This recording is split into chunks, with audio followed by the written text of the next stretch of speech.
Ibn Qayyim al-Jawziyya, Les sentiers des itinérants, chapitre 20, Les secrets de la réalité de la repentance. L'auteur des Manazil dit: les secrets de la réalité de la repentance sont au nombre de 3. Premièrement, distinguer la crainte révérentielle de la fierté d'avoir obéi. Deuxièmement, oublier le forfait. Troisièmement, se repentir de la repentance. Parce que celui qui ne se repent pas entre sous le mot « tous » dans la parole divine. Repentez-vous tous à Dieu, peut-être serez-vous heureux. Ainsi, il a ordonné aux repentants de se repentir.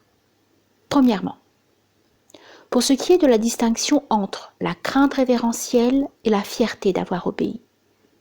Le but recherché à travers la repentance est la piété qui consiste à craindre réellement Dieu, à respecter son ordre et à éviter ses interdits. Ainsi, le serviteur s'emploie à obéir à Dieu grâce à une lumière provenant de lui, dans l'espoir de gagner la rétribution et d'éviter de désobéir, par crainte de subir le châtiment. Il ne cherche pas par cela la fierté de l'obéissance, car l'obéissance et la repentance recèlent une fierté intérieure et extérieure. Donc son but ne doit pas être la fierté, même s'il sait qu'elle se réalise pour lui grâce à l'obéissance et à la repentance.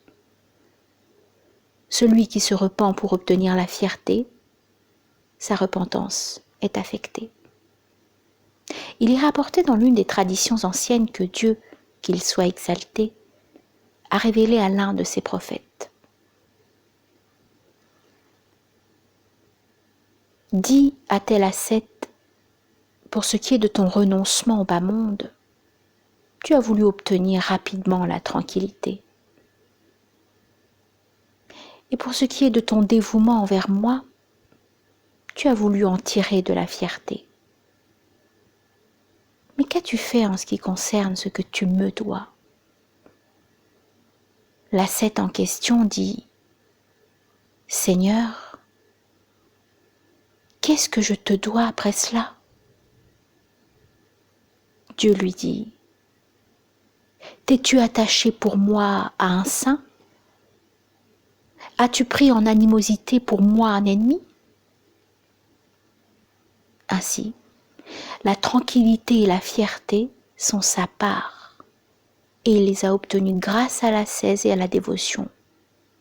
Mais où est l'observance de son droit ? Donc toute l'affaire consiste à différencier au niveau des ordres entre ta part et le droit de ton Seigneur, au plan du savoir et de l'état spirituel.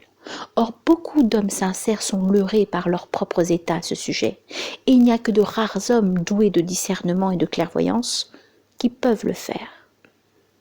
Deuxièmement, en ce qui concerne l'oubli du forfait, cela mérite quelques développements en raison des divergences des maîtres de la voie sur ce sujet. Certains d'entre eux estiment qu'il convient de s'occuper pour éviter le souvenir du péché et s'en détourner gracieusement. Car avoir un temps clair en présence de Dieu, qu'il soit exalté, convient mieux pour le repenti et lui est plus utile. D'autres considèrent qu'il convient au serviteur de ne pas oublier son péché. Il doit l'avoir constamment devant les yeux et l'appréhender à chaque instant, car cela lui procure une soumission et une humilité qui lui seront plus bénéfiques que d'avoir des moments paisibles et clairs. C'est pourquoi, disent-ils, le prophète David, alayhi salam, a gravé le péché dans la paume de sa main pour le regarder et pleurer. Ils disent aussi, quand tu t'égares en chemin, reviens vers ton péché et tu retrouveras la voie. Cela signifie, lorsque tu reviens vers ton péché, tu te soumets, tu ressens de l'humilité et tu baisses la tête, recueilli et craintif, en présence de Dieu, qu'il soit exalté et magnifié. C'est cela la voie de la servitude. À cela s'ajoute une réflexion meilleure. Lorsqu'au moment de sa sérénité, le serviteur ressent en lui un souffle de prétention, un brin de fatuité et d'oubli du don divin, et que son âme concupiscente le ravit à la réalité de son indigence et de son imperfection, c'est là que le souvenir du péché lui est plus bénéfique. En revanche, s'il se trouve dans un état de contemplation du don de Dieu en sa faveur, qu'il réalise sa parfaite indigence envers lui, son extinction devant lui, sa dépendance totale, et qu'à son cœur se mêle l'état de l'amour, de la joie pour Dieu, de la familiarité avec lui, de la nostalgie, de sa rencontre et la contemplation de l'immensité de sa miséricorde, sa mansuétude et son pardon. Enfin, si les lumières des noms et des attributs divins brillent dans son cœur, l'oubli du forfait et le fait de se détourner du péché deviennent alors meilleurs et plus bénéfiques pour lui. S'il revenait vers le souvenir du péché, il perdrait de vue tout cela et chuterait des hauteurs sublimes vers le plus bas et d'un état supérieur vers un état inférieur que sépare une distance plus grande que celle existant entre le ciel et la terre. Or cela relève de la tentation de Satan, que Dieu nous protège, qui cherche à le rabaisser et à ramener son cœur qui vogue dans les sphères de la connaissance, de l'amour et du désir ardent vers la frayeur du méfait et l'étouffement du forfait. Troisièmement, quant à l'expression de l'auteur, se repentir de la repentance.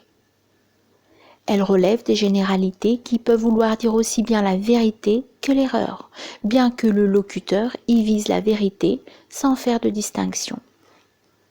En effet, la repentance est l'une des plus grandes bonnes actions. Mais se repentir des bonnes actions est l'un des plus grands méfaits et le pire des forfaits. C'est même de l'impiété lorsqu'elle est prise littéralement, car il n'y aurait aucune différence entre se repentir de la repentance et se repentir de l'islam et de la foi. Peut-on alors concevoir l'expression se repentir de la foi ? Les spirituels veulent dire par là que le serviteur se repent de la vision et de la considération de la repentance, car celle-ci ne s'est réalisée que grâce au don de Dieu et de son bon vouloir.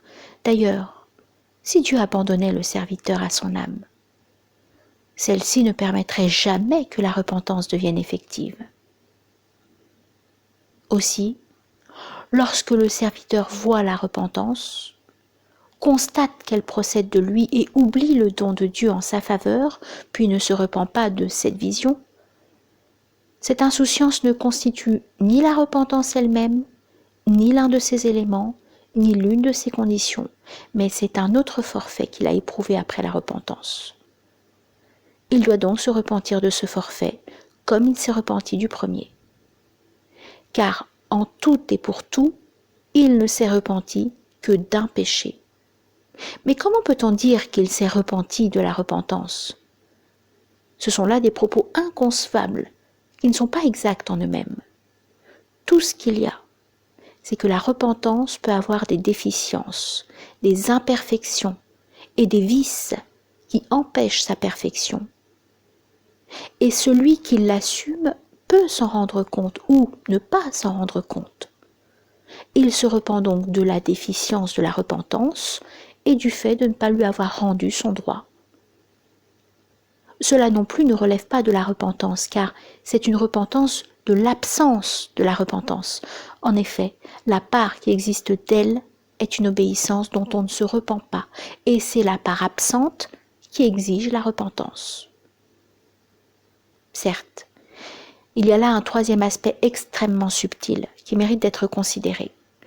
Pour celui qui a obtenu une station de familiarité avec Dieu, et dont les moments passés en sa présence deviennent clairs et limpides, de sorte que son zèle pour Dieu et son occupation à mentionner ses noms et ses attributs soient pour lui la chose la plus utile, si cet homme descend de cet état et s'emploie à se repentir d'un forfait antérieur dont il s'était déjà repenti et qu'il se met à fixer ce forfait, qui le détourne alors de Dieu, tout cela devient une imperfection dont il doit se repentir auprès de Dieu.